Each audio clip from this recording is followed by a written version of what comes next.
মিরপুরে ভাবেলকে টক্কর দেওয়ার জন্য নিউলি ওপেন হয়ে গেল নঙ্গর। ঢাকাতে ঘোরাঘুরি করার জন্য আমাদের জন্য বেস্ট অপশন হয়েছে রেস্টুরেন্ট।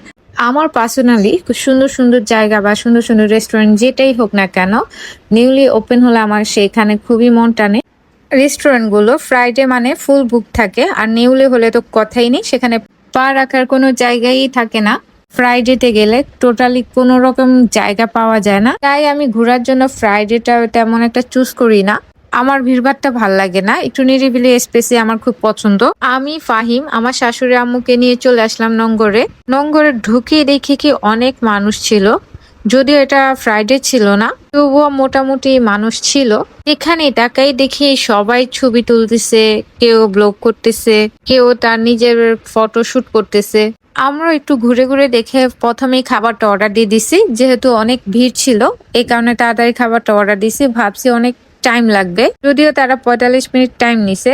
আহিম সেখানে খাবার অর্ডার দিচ্ছে, আর এখানে তো আমার এই পুচকুটা দেখছি নি উল্টা চশমা পরবে, সোজা চশমা সে পরবেই না। সোজা চশমা করে দিয়েছি দেখে আমার সাথে রাগ দেখাচ্ছে। দেন আমরা অর্ডার দিয়ে 45 মিনিটে একটু ঘুরে ফিরে আমরা একটু ভিডিও করলাম, পিকচার টিকচার তুললাম। আমি মাথায় হাত দিয়ে কি যেন ফাহিমকে বলতেছিলাম। দেন আমরা দুজন হাত ধরে পুরো রঙ্গটা ঘুরে দেখতেছিলাম, আর ফাইয়াতকে ছেড়ে দিছি, সে তো সুন্দরভাবে হাঁটা চলা করতেছিল। এই জায়গাটা মানে সিঁড়ির যে জায়গাটা এত সুন্দর করছে, সবাই এখানেই বেশিরভাগ ভিডিও বা ফটো করতেছিল। আমরা আম্মুকে নিয়ে উপরে চলে গেলাম পুরো ফুল রেস্টুরেন্টটা দেখার জন্য। উপরে যে দেখি সেখানেও ভিউটা এত সুন্দর ছিল। এই ওয়াটারফলটার কথা কি আর বলবো, সবার নজর এখানেই যাচ্ছিল। সবাইকে দেখছিলাম এখানে ভিডিও করছে, ছবি তুলছে, আমিও করছি। দেন উপরে যে একটা খুব সুন্দর একটা জায়গা আছে যেখানে একটা দোলনা আছে, সে উপরে সবচেয়ে বেস্ট পার্ট লাগছে দোলনা এমন একটা কর্নারে করা হয়েছে, বসলেই খুব সুন্দর একটা ভিউ দেখতে পারবেন। আমরা দোলনাতে দোলে নিলাম। দুলতে দুলতে আমরা দেখি যে আমাদের নিচে খাবার দিয়ে গেছে অলরেডি।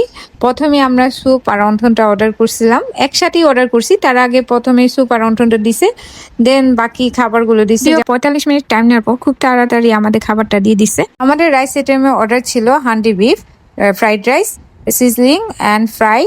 দেখতে যতটা ইয়ামি ছিল, খেতেও অনেক মজার ছিল। ট্রাস্ট মি গাইস, তাদের রেস্টুরেন্টের এনভায়রনমেন্টটা যতটা সুন্দর, তাদের খাবারগুলো তেমন মজার ছিল অ্যান্ড কোয়ালিটিফুল ছিল। আর আমাকে তো দেখেনি, সেই বরাবর মাদের একটা প্রবলেম, নিজে খাবে নাকি বাচ্চাকে খাওয়াবে, তাকেই খাওয়ার জন্য আমি ব্যস্ত ছিলাম। যাই হোক, খাওয়া দাওয়া শেষ করে আমি একটু ছবি তোলার জন্য ফাহিমকে বললাম, রিকোয়েস্ট করলাম যে আমাকে একটু সুন্দর সুন্দর পিকচার তুলে দাও, কারণ তখন অনেক ভিড় ছিল তাই ছবি তুলতে পারি নাই। তারা সবকিছু পারফেক্ট রাখার চেষ্টা করেছে, তাদের সার্ভিসও ভালো ছিল, খাবারের কোয়ালিটিও ভালো ছিল, খাবারও খুবই মজার ছিল, কোয়ালিটি ফুল ছিল, আর পিকচার জন্য তো বেস্ট একটা প্লেস। দেন আমি এখন ইনডোরে চলে যাব। প্রথমে আমি ইনডোরে যাইনি কারণ অনেক রাশ ছিল, এই কারণে আমি ইগনোর করছি।